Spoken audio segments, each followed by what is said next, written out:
আচ্ছা, লঞ্চে উঠছেন কে কে দেখি? মাশাআল্লাহ, মাশাআল্লাহ, মাশাআল্লাহ। ঠিক আছে, আপনাদের বোঝানো সহজ।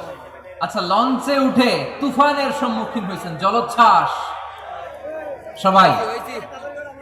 মাশাআল্লাহ। এই ওয়াজ তো আপনাদের মুখস্থ, ঠিক কিনা বলেন? আমার বলার দরকার নাই, বলেন।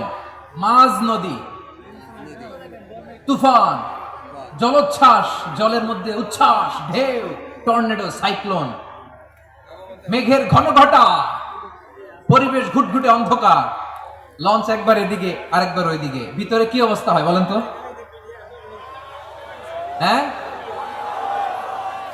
তখন মুসলিমও আল্লাহরে ডাকে, হিন্দু আল্লাহরে ডাকে, ঠিক কিনা বলেন? আস্তিক আল্লাহরে ডাকে, নাস্তিক আল্লাহরে ডাকে, ঠিক কিনা?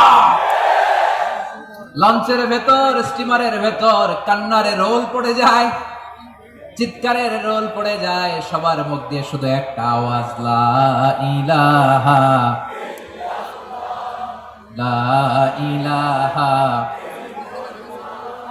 লা ইলাহা, সুবহানাল্লাহ, আলহামদুলিল্লাহ, লা ইলাহা।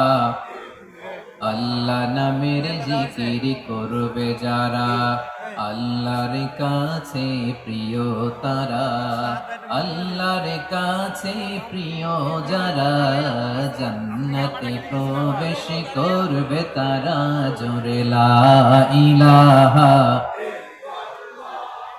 লা ইলাহা ইল্লাল্লাহ, লা ইলাহা ইল্লাল্লাহ, মুহাম্মাদুর রাসূলুল্লাহ সাল্লাল্লাহু আলাইহি ওয়াসাল্লাম।